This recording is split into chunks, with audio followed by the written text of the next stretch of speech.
अस्सलामुअलैकुम। कैसे हैं तमाम पाकिस्तान के कैप्टन भाई? सब खैर खैरियत से हैं। उम्मीद है तमाम भाई अपने काम काज पे रवा दवा होंगे।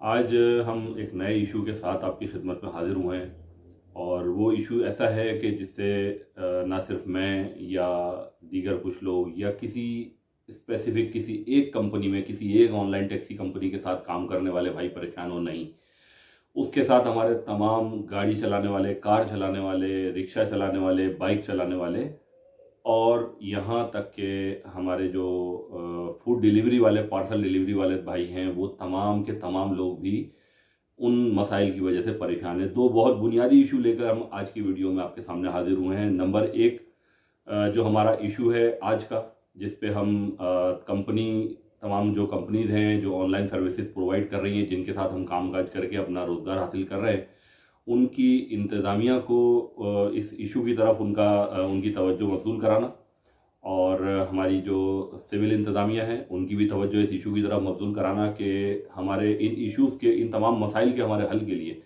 कोई रेगुलेटरी अथॉरिटी, कोई ऐसी तरतीब, कोई ऐसा मामला होना चाहिए जिसकी वजह से हमारे मसाइल को सुना भी जाए और समझा भी जाए और उनको हल भी करवाया जाए। क्योंकि इस वक्त पाकिस्तान में online taxi, food delivery, parcel delivery और बाइक राइडिंग की सर्विसेज के साथ लाखों लोगों का रोज़गार वाबस्ता है और रोज़ाना की बुनियाद पर लाखों लोग करोड़ों और अरबों किस्म के मसाइल फेस करते हैं रोज़ाना की बुनियाद पर। दो इशू हैं, दोनों में से पहला है पेट्रोल के मौजूदा प्राइस।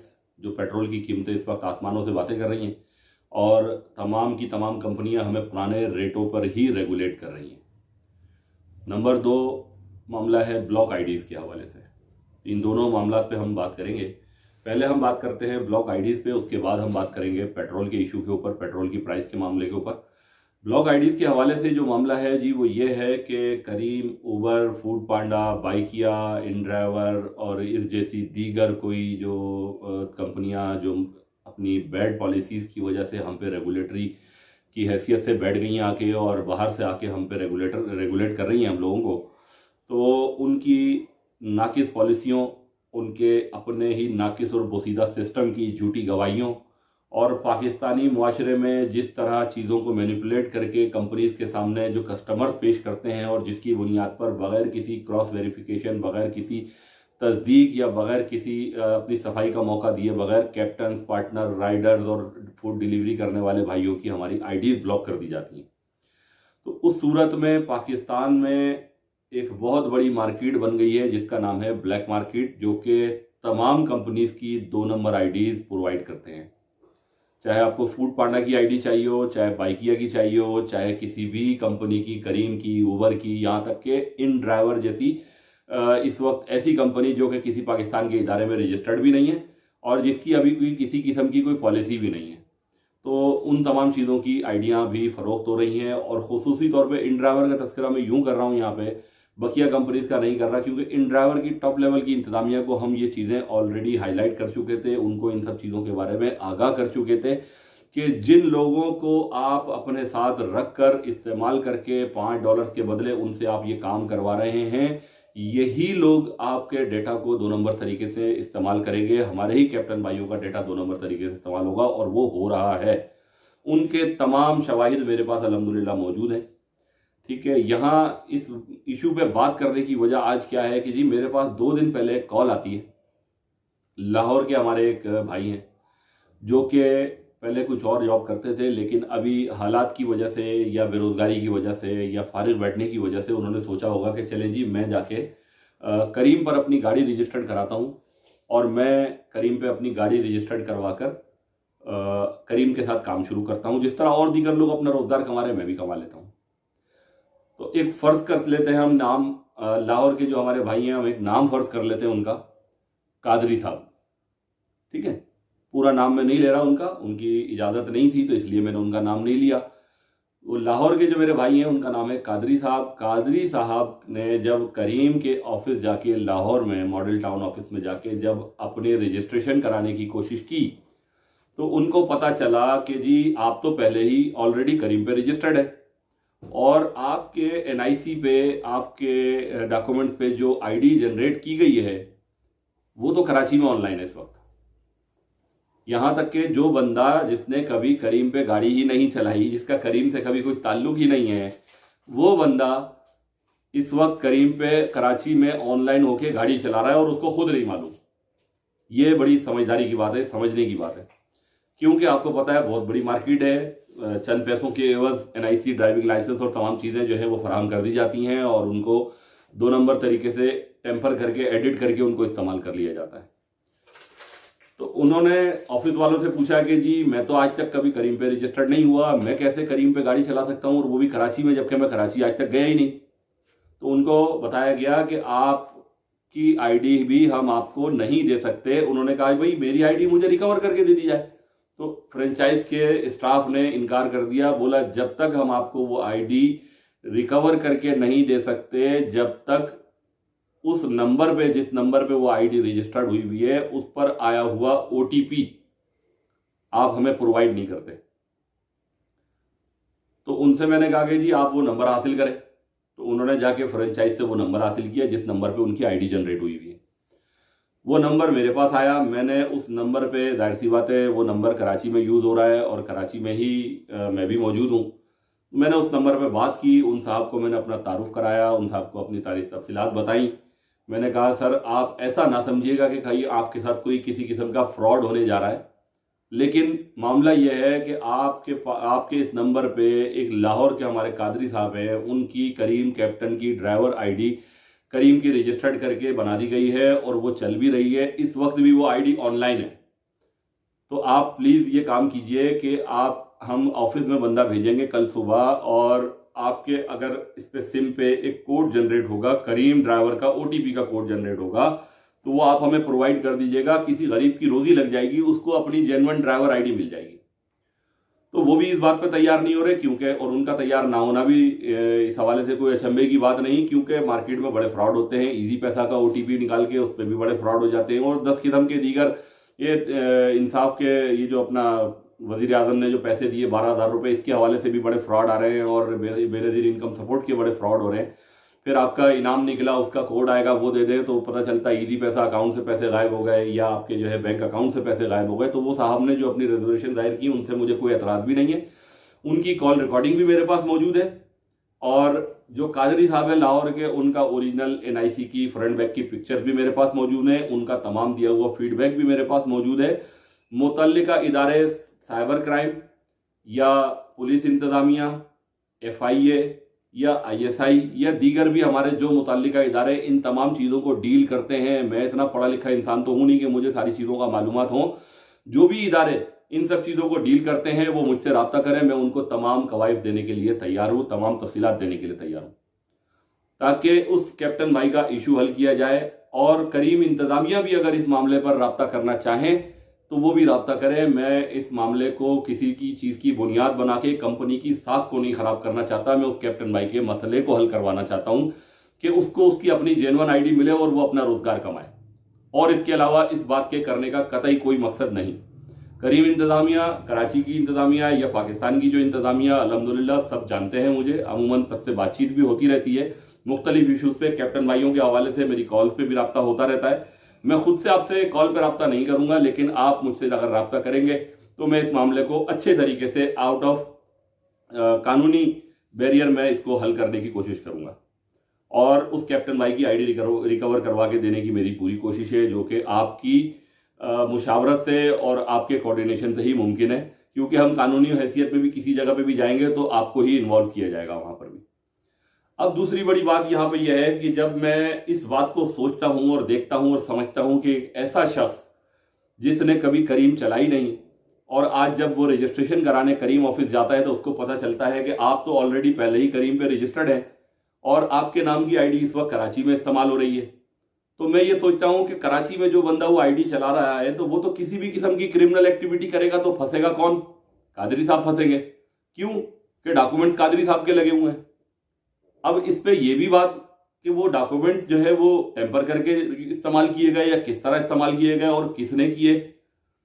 तो जनाब मैं यहाँ दरख्वास्त करना चाहूँगा वज़ीर आज़म पाकिस्तान इमरान खान साहब से, वफाकी वज़ीर दाखिला शेख रशीद साहब से, और तमाम चारों सूबों के हमारे वज़रा आला कराम और तमाम सूबों के हमारे तमाम चारों हाई कोर्ट्स के चीफ जस्टिस साहिबान और हमारे काबिल एहतराम सुप्रीम कोर्ट के चीफ जस्टिस साहिब और उनके नीचे जितने जजेस सुप्रीम कोर्ट में बैठते हैं और तमाम कानूनी और दीगर लीगल जो इदारे हैं और उसके अलावा हमारे ISI और दीगर जो इदारे हैं, मैं उन तमाम लोगों के सरबराहान से ये दरख्वास्त करना चाहता हूँ कि सर आप लोग भी जाकर करीम के ऑफिस में चेक करवाएं, कहीं आप भी तो बतौर करीम पर ड्राइवर रजिस्टर्ड होके कहीं किसी और शहर में गाड़ी तो नहीं चला रहे। आप लोग भी चेक करवाइए। ऐसा ना हो कि कल कोई कार्रवाई कोई और करके चला जाए और FIR कट जाए chief justice of Pakistan supreme court के नाम की कि जी ये तो करीम पे ड्राइवर भी रजिस्टर्ड है। FIR कट जाए वज़ीर-ए-आज़म इमरान खान के नाम की कि ये तो करीम पे ड्राइवर रजिस्टर्ड है, इन्होंने तो करीम पे किसी खातून को हिरासा कर दिया। और दूसरी एक बात और अर्ज करना चाहूँगा, मेरे ही चैनल पे पुरानी एक वीडियो पड़ी है करीम कैप्टन के हवाले से कि जिसमें एक मरे हुए शख्स के डॉक्यूमेंट्स को इस्तेमाल करके ID बना के और दे दी गई और बंदा चला भी रहा रोड के ऊपर, उसकी भी पूरी तफसीलात।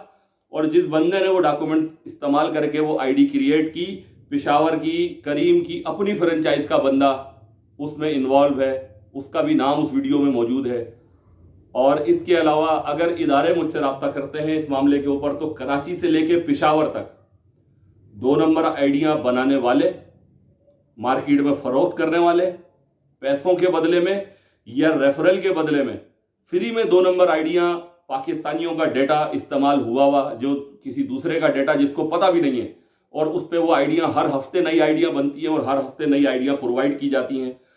और उसमें करीम की इंतजामिया के कौन कौन से लोग इन्वॉल्व है पाकिस्तान में, पूरी जहां जहां फ्रेंचाइज हैं उन कौन कौन सी फ्रेंचाइजेज इसके अंदर इन्वॉल्व है, इनकी तमाम की तफसीलात मेरे पास मौजूद है। मुझसे रब्ता करें और ये तमाम तफसीलात मैं आपको प्रोवाइड करता हूं। और इदारों के रब्ता करने से पहले अगर करीम इंतजामिया मुझसे रब्ता करती है तो मैं अच्छे तरीके से आउट ऑफ द कानूनी बैरियर मैं इस मामले को भी रिजॉल्व करता हूं, क्योंकि इन तमाम चीज़ों की जिम्मेदार मेरी नज़र में करीम, उबर, बाइकिया और फूड पांडा की कंपनियां और उनकी इंतजामिया खुद हैं कि आपने अपने सिस्टम में ऐसी चीज़ें छोड़ी ही क्यों कि कोई आपके सिस्टम को हैक कर सके और उसमें जाके 2 नंबर आइडियाँ बना सके। और आपने ये मौका ही क्यों दिया कि कोई 2 नंबर आईडी बनाए, क्योंकि आपने ही गलत पॉलिसियों की वजह से हमारे पाकिस्तानी मजदूरों को, मेहनत कशों की आईडीज को नाजायज तरीके से ब्लॉक किया। आपने कभी किसी को भी आपने रीजन नहीं दिया, सिर्फ 1% सा जवाब आपकी फ्रेंचाइज पे खड़े हुए 20-20 हज़ार रुपए के मुलाजिम जो हमारे ही पाकिस्तानी भाइयों को चंद पैसों के बदले में आप हमारे ऊपर ही इस्तेमाल करते हैं कि जी हम नहीं जानते कि आईडी कैसे ब्लॉक हुई, आईडी दोनों वहां से दुबई से ब्लॉक हुई। तो आपको 636 केस में ऐसे दिखा दूंगा कि रोड पे चलता हुआ 1000 कैप्टन अगर कराची में रोज ऑनलाइन होता है तो उसमें 900 की आईडी 2 नंबर है। क्यों?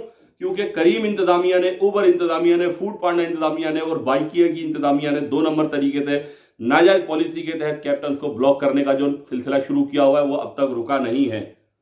और आपकी कौन कौन सी फ्रेंचाइजें, कौन कौन सी आपकी ओसीज, कौन कौन से आपके उबर दोस्त सेंटर इन सारे मामलात में इन्वॉल्व है, वो सारी तफसीलात अल्हम्दुलिल्लाह में जमा कर चुका हूं। आए, बैठे, रब्ता करें, बात करें और इस मामले को अच्छे तरीके से हल करें। और उन कैप्टन की जो अच्छे तरीके से ईमानदारी से काम करने वाले captain, driver, partner, rider, food delivery service करने वाले हमारे पाकिस्तानी भाई हैं, उनकी सबकी आईडीज को दोबारा से ओपन किया जाए। क्यों? कि उनका ये कसूर नहीं है कि आपके कस्टमर को दर्जन में 13 केले चाहिए। पाकिस्तान का और पूरी दुनिया का कानून है कि दर्जन में केले 12 होते हैं, 13 नहीं होते। लेकिन जब कोई भी कस्टमर वही सर्विस लेने के लिए जिसको वो खुद घर से निकल के जाके पहले हासिल किया करता था, जब उसको वो ऑनलाइन हासिल करने के लिए तरतीब बना के आपकी कंपनी के प्लेटफॉर्म पे आता है तो उसको दर्जन में 13 केले चाहिए होते हैं। तो हम दर्जन में 13 केले भी चले देने को तैयार है, लेकिन उसके बावजूद भी ज्यादती हमारे साथ ही, यह अब बर्दाश्त नहीं होगा। तो मैं अपने तमाम कानून नाफिज करने वाले इदारे और DG साइबर क्राइम साहब से मुखातिब हूँ कि इस मामले पर खुसूसी तवज्जो दी जाए। क्या किसी बड़े सानहे का हम इंतजार कर रहे हैं? क्या हम किसी बड़े साने का ऐसे का इंतजार कर रहे हैं कि जिसके बाद सिवाय पछतावे के हमारे पास कुछ भी नहीं बचेगा? क्या हम कसूर वाले किसी वाकये के होने का इंतजार कर रहे हैं जैसा वाकया कसूर में हुआ था? फिर उसके बाद आए दिन हमारे ड्राइवर्स के साथ, पार्टनर्स के साथ, फूड डिलीवरी राइडर के साथ आए दिन कस्टमर्स की तरफ से जो मिसबिहेव किया जाता है, उसके लिए भी इन कंपनीज के पास कोई पॉलिसी नहीं है कि जिसके लिए वो मदद की जाए। सिर्फ इतना कह देना कॉल करके कि हम आपके साथ हैं और जब पुलिस बुलाएगी तो हम आएंगे, ये उसकी हमदर्दी नहीं है, ये तो आप अपनी कंपनी की साख बचाने के लिए ये बात करने पर मजबूर है। तो इसके ऊपर कोई जामे पॉलिसी वजह की जाए।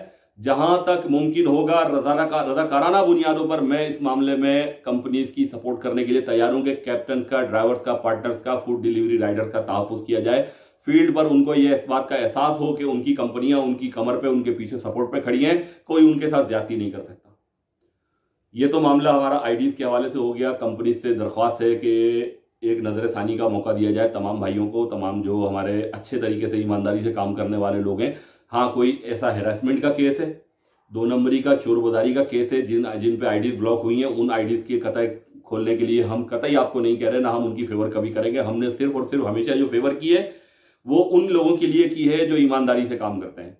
जिनकी 2 नंबरियां हैं, उनकी 2 नंबरियों को आप उनके मुंह पे मारें और उनको साफ बता देंगे आपकी ये 2 नंबरी आपकी आईडी नहीं खुलेगी। लेकिन जो ईमानदार लोग हैं, अरे हमारे पाकिस्तानी भाई जो नाराज हो जाते हैं और हमारी पाक फौज से ही उधर बलूचिस्तान में जो फरारियों की सूरत में लड़ रहे होते हैं, जब वो बंदूक नीचे रखते हैं तो पाक फौज उनको भी मौका दे देती है कि आए कौमी धारे में शामिल हो जाए। लेकिन क्या ये हमारे ऑनलाइन टैक्सी के ड्राइवर, पार्टनर, राइडर्स, क्या उनसे भी गए गुजरे हैं कि इनको एक मौका नहीं मिल सकता दोबारा सिस्टम में आने का? क्या इनकी किस्मत में 2 नंबर आईडी ही लिखी है? एक मरतबा इनकी सबकी आईडीज को खोला जाए और दोबारा से आईडी ब्लॉक करने का साथ बैठ के कोई अच्छा सिस्टम बना लिया जाए कि जिस सिस्टम के तहत आईडी ब्लॉक हो, वरना आईडी ब्लॉक ही ना हो तो किसी को जरूरत ही ना पड़े 2 नंबर आईडी के लिए जाने की। मुझे इन सब बातों को करने का ना तो कोई शौक है, ना इसके कोई मुझे पैसे देता है।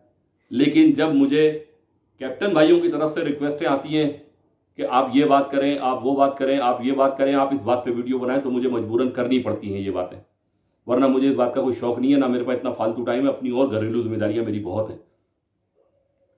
दूसरा मामला जी, पेट्रोल के प्राइसेस का, तो ये बड़ा अहम मामला है। पेट्रोल प्राइसेस पिछले कई महीने से मुस्तकिल बढ़ती ही चली जा रही हैं और पेट्रोल के प्राइसेस बढ़ने की वजह से महंगाई मुस्तकिल बढ़ती ही चली जा रही है। करीम, उबर, फूड पांडा और बाइकिया जैसी कंपनियों के फेयर मुस्तकिल कम होते जा रहे हैं महंगाई के तनासुब के हिसाब से। आपने एक्चुअल फैक्ट एंड फिगर के मुताबिक 7 रुपए की जगह 7.25 रुपए तो कर दिए होंगे पर किलोमीटर बाइक के, लेकिन वो 7 रुपए 7.25 रुपए नहीं होने चाहिए थे, वो कम से कम 8 रुपए होने चाहिए थे, क्योंकि महंगाई उससे ज्यादा बढ़ गई। दूसरा, जो आप लोग बोनसेस देते हैं उन पे राइडें बढ़ा देना और बोनस की मिकदार को कम कर देना, बोनस के अमाउंट को कम कर देना, ये भी एक बहुत बड़ा मसला है। बहरहाल मैं आपसे यहाँ पे प्रमोशन पे, स्कीमों पे और इन सब चीज़ों पे तो बात नहीं कर रहा, लेकिन इतनी बात मैं ज़रूर करूँगा कि फेयर स्ट्रक्चर में बहुत बड़ी तब्दीली के लिए इस वक्त ज़रूरत है। अगर आप तमाम लोग चाहते हैं कि इस ऑनलाइन टैक्सी में काम करने वाले लोगों की बका हो, तो तमाम कंपनियों की इंतज़ामिया को इस वक्त अपने फेयर स्ट्रक्चर का जो एल्गोरिथम आप सबकी एप्लीकेशनों पे रखा गया है उसको बिल्कुल ख़त्म कर देना चाहिए और कैप्टन और कस्टमर को ओपन छोड़ दें। वो अपनी सहूलत, अपनी सलाहियत और अपनी ज़रूरत के मुताबिक कस्टमर और कैप्टन और राइडर और पार्टनर और डिलीवरी वाले और ड्राइवर अपने आपस की म्यूचुअल अंडरस्टैंडिंग के मुताबिक फेयर को एक दूसरे से डील करें और उस पर काम करें। आपको सिस्टम बताता कुछ और है, फिजिकली ग्राउंड रियलिटी कुछ और होती है और सिस्टम उसी के मुताबिक फैसले करता है और लोगों की आईडीज ब्लॉक करता है। और जो कटौती रोजाना की बुनियाद पे हो रही है, ये नाजायज कटौती है। मैं पहले भी 36 बार इस बात को आगाह कर चुका हूं आप लोगों को कि होल अमाउंट के ऊपर 30% कटौती, 25% कटौती सरासर नाजायज कटौती है। अगर किसी भी कंपनी को, चारों कंपनीज में से किसी भी कंपनी की इंतजामिया को ऐसा लगता है कि मेरी ये बात गलत है, तो आप किसी कानूनी प्लेटफॉर्म पे आ जाएं या कोई इन कैमरा मीटिंग रख लें जिसमें आपका कोई एक्सपर्ट बिठा लें, जो फेयर स्ट्रक्चर को डील करने का कोई बहुत बड़ा एक्सपर्ट हो, उसको सामने बिठाएं। इन कैमरा ब्रीफिंग हम करते हैं और उस पर बात करते हैं। सारी वीडियो उठा के हम कैप्टन के सामने पेश कर देंगे। कैप्टन को भी पता चल जाएगा कंपनी गलत है या मैं गलत हूं। तो ये होल अमाउंट के ऊपर जो 30%, 35%, 45%, 40%, 35%, 30% कटौती है, सरासर नाजायज कटौती है। इसका कोई जुमरा नहीं होना चाहिए। अगर आप चाहते हैं कि ये ऑनलाइन टैक्सी के कैप्टन की कुछ बका हो जाए और ये कुछ अपने घरों में पैसे लेके जाएं रिस्क हलाल की सूरत में, तो फिर आपको फिल वक्त अपनी एप्लीकेशन पे से या तो फेयर स्ट्रक्चर में कोई अच्छा इजाफा करें या फिर इस पे से फेयर के एल्गोरिथम को बिल्कुल ख़त्म कर दें और कैप्टन और कस्टमर की मर्जी पे छोड़ दें। वो आपस में 400 में जाना चाहे 400 में जाए, 500 में जाना चाहे 500 में जाए, आपका जो शेयर बनता है वो आपको दे उसके हिसाब से। 2 नंबर काम बहुत हो रहे हैं, कंपनियों को भी नुकसान बहुत तरीके से पहुंचाया जा रहा है, और उसमें भी आपकी अपनी फ्रेंचाइजीज, आपके अपने ऑफिसेज, आपके अपने एम्प्लॉयज, वही लोग मुलविस हैं, वही लोग फार्मूले बताते हैं मार्केट में लोगों को जाके कि ऐसा कर लो तो ये बच जाएगा और ऐसा कर लो तो ये बच जाएगा। पीक पे राइड मिलेगी कैंसिलेशन वाली, 2.0 का पीक या 3.0 का पीक लगेगा, कैंसिलेशन वाली राइड लो, बिजनेस की गाड़ी ऐड कराओ लीमो में। ये सारे तरीके आप ही के ऑफिस वाले बताते हैं भाई। कैप्टन कोई घर से चोर बाजारी सीख के नहीं आया था, ये आपके ऑफिस वालों ने ही सारी चोर बाजारियां कैप्टनों को सिखाई कि नेगेटिव आधा कैसे होगा, 50% कैसे होगा और कैसे नहीं होगा, लीमो पे कैसे ऐड होना है, हफ्ते के 2000 रुपए कैसे देने। ये सारी चीजें आप ही के ऑफिस वालों ने बताई हैं, और उन पे कैप्टन काम करने में क्यों मजबूर है? क्योंकि आपके सिस्टम में सीधे तरीके से काम करने वाले को बचत कुछ नहीं हो रही, तो इसलिए मजबूरन कैप्टन भी 2 नंबर तरीके पे जाने पे मजबूर है। वरना किसी भी कैप्टन को शौक नहीं है कि वो 2 नंबर तरीके पे जाए। हर कैप्टन चाहता है कि जैसे वो खुद 1 नंबर है तो 2 नंबर कंपनियों के साथ वो 1 नंबर तरीके से काम करे। लेकिन आप जैसी 2 नंबर कंपनियां ये चाहती नहीं है कि पाकिस्तानी 1 नंबर तरीके पे वापस आ जाए। तो दोनों इश्यूज जो मुझे कैप्टन भाइयों की तरफ से भेजे गए 2 नंबर आईडीज के मामले पे, कि कब तक हर हफ्ते हर कैप्टन नई आईडी बना के घूमेगा, कब तक? कोई एक दिन तो ऐसा आएगा जब पाकिस्तान का पूरा डेटा खत्म हो जाएगा, तो फिर क्या इंडिया के डेटा पे यहाँ पे आइडियां चल रही होंगी, या कुमार और खन्ना और इस तरह के लोगों की आइडियां चलेंगी यहाँ पे? क्या यहाँ पे अक्षय कुमार और इस तरह के लोगों के नाम हम सुनने को मिलेंगे कि राइट जिसको एक्सेप्ट हुई पता चला कोई अक्षय कुमार आ रहा हमारे पास? क्या इंडिया के डॉक्यूमेंट पे यहाँ आइडिया बनाएंगे फिर हम, जब पाकिस्तान का डेटा खत्म हो जाएगा?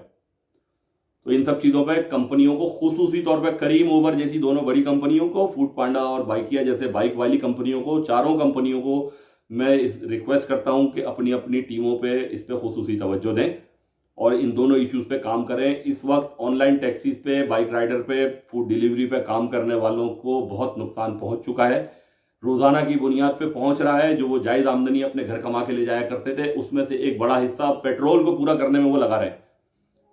तो इनकी बात सुनेगा कौन, इनके मसाइल को समझेगा कौन, अगर आप लोग इन चीज़ों को नहीं सोचेंगे तो? इंशाल्लाह अगली वीडियो इन ड्राइवर के हवाले से, जो हमारे कैप्टन भाई की परेशानी के हवाले से चल रही है। आज इन ड्राइवर की इंतज़ामिया की तरफ से, सपोर्ट लाइन की तरफ से एक कॉल उन कैप्टन भाई को आई है, उसकी रिकॉर्डिंग भी मेरे पास आ चुकी है। इंशाल्लाह मुशावरत के साथ कल हम उस पर अपना रिएक्शन देंगे और आगे के लाएअमल का ऐलान करेंगे। तो कल तक के लिए आप तमाम भाइयों से इजाज़त चाहूँगा। अस्सलामु अलैकुम वरहमतुल्लाह।